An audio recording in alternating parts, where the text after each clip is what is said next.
broadcasting live from the Albay PIO News Center, providing you the most exclusive news updates from all over the province. This is News at 12.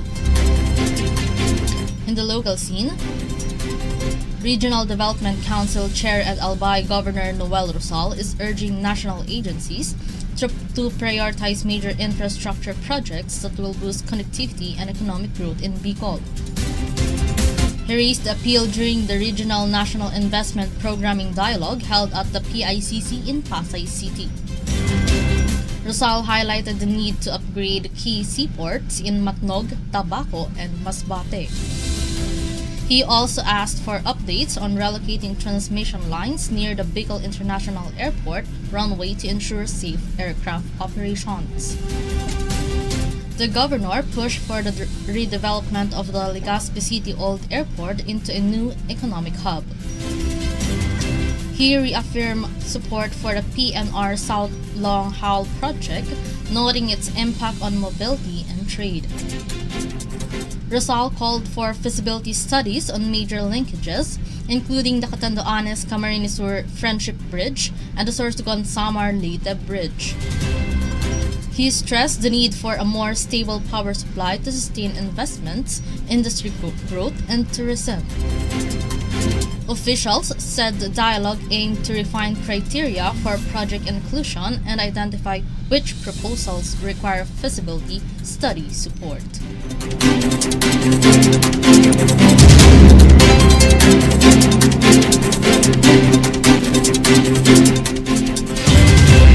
Meanwhile, the Sangguniang Panlalawigan of Albay has endorsed the creation of a municipal gender and development office in Pulangi. The ordinance establishes 3 plantilla positions for the new office. Officials said the structure and functions meet national standards for gender-responsive services.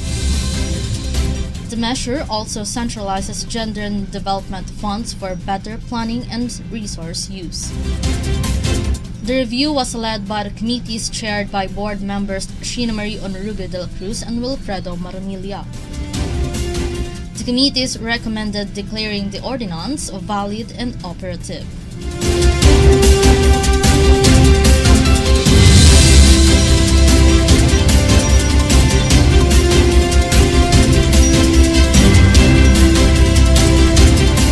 Another story, the Provincial Social Welfare and Development Office of Albay received 3 major awards during the Gawad Serbisyong Pagkalinga ceremony in Legazpi City.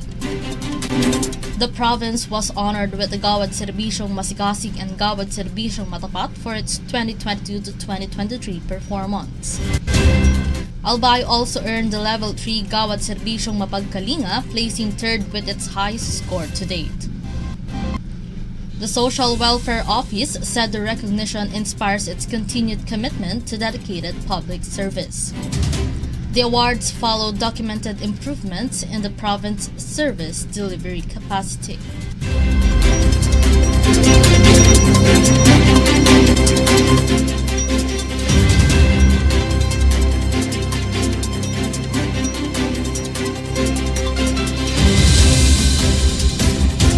In the national scene,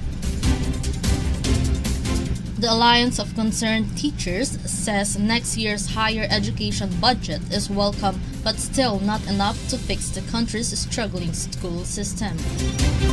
ACT Chair Ruby Bernardo says the record 1.044 trillion pesos for the Department of Education does not guarantee immediate solutions. She says the allocation remains below the international benchmark of at least 6% of the country's gross domestic product. Bernardo also cites DepEd data showing more than 14,000 classrooms were damaged or destroyed by recent typhoons and earthquakes. She says the disasters displaced students and teachers and worsened shortages in learning materials, personnel, and safe school facilities. Education Secretary Sonny Angara says the increased funds will support classroom construction and reforms recommended by the Second Congressional Commission on Education. Bernardo urges that long-term structural action is needed and warns that corruption could undermine progress. She is urging stronger safeguards to protect the expanded budget from misuse.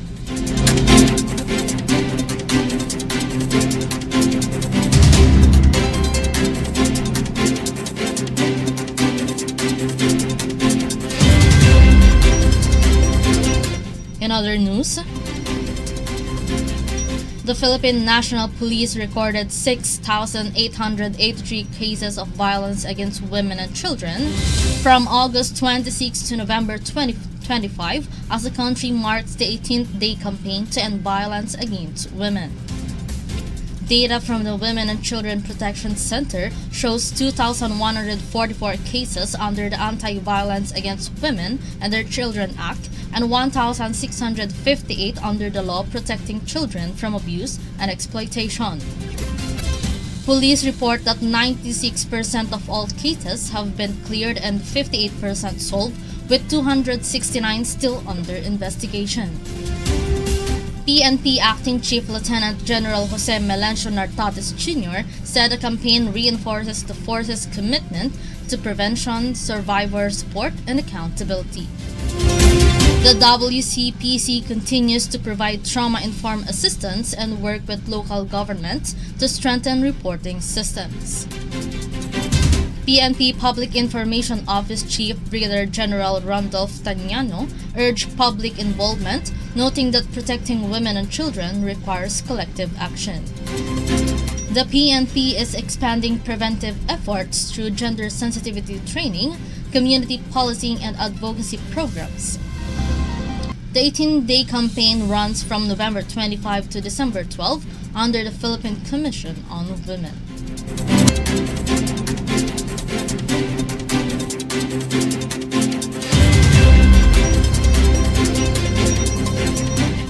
Meanwhile,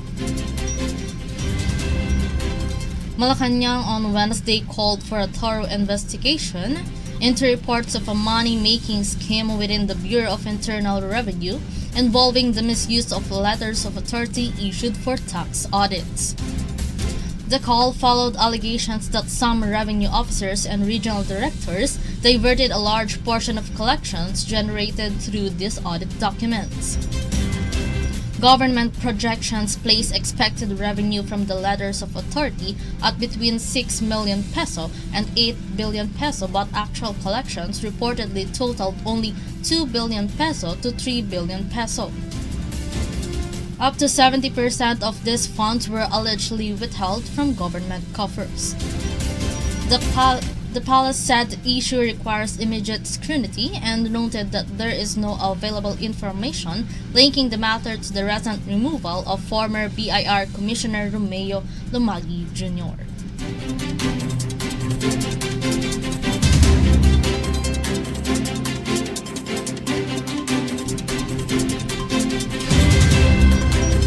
And in the news outside the country, Japan is considering stricter requirements for foreigners seeking citizenship, including extending the current 5-year minimum residency period, according to a source familiar with the plan. Prime Minister Sani Takachi has directed the Justice Ministry to toughen screening, particularly for any history of unpaid taxes or social insurance premiums. The measures are expected to be finalized ahead of a comprehensive policy package on foreign residents and tourism set for release in January 2026. The review follows an interim report noting that neutralization rules are more lenient than those for permanent residency. The move comes amid rising public concerns over visa overstays and unpaid insurance contributions, issues that gained prominence during the July House of Councilors election. Japan's current Nationality Act requires 5 years of continuous residence, good conduct, and financial stability, though meeting these conditions does not guarantee approval.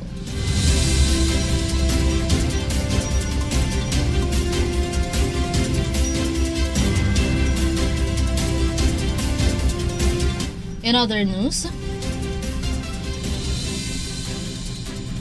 a high-rise fire in Hong Kong's Tai Po district has killed at least 44 people and left hundreds unaccounted for, authorities said Thursday. Firefighters continued to extinguish remaining hotspots after the blaze swept through Wong Fuk Court, an 8-building estate of about 2,000 apartments undergoing maintenance. Officials said the fire began on bamboo scaffolding and spread rapidly due to flammable materials left at the site. Police arrested 3 men in connection with the incident. A 37-year-old firefighter was among the dead. City leader John Lee reported 279 residents missing, though authorities later reached some of them. More than 900 people took shelter in temporary facilities. Emergency crews evacuated nearby buildings, and part of a nearby highway was closed. The disaster is one of Hong Kong's deadliest fires in decades.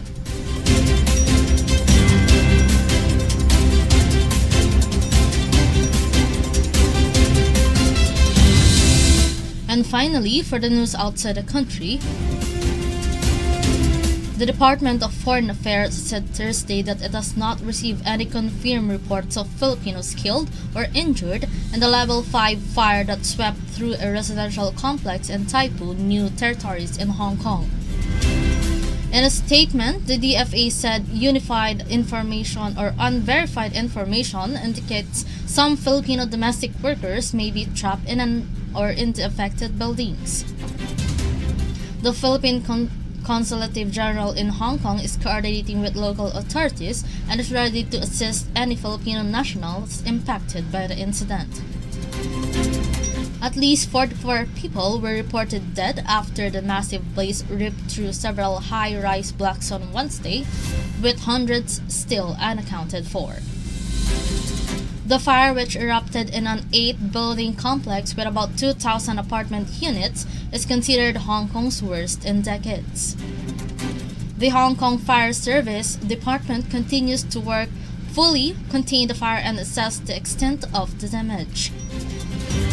Authorities warn that identifying victims and determining their nationalities will take time.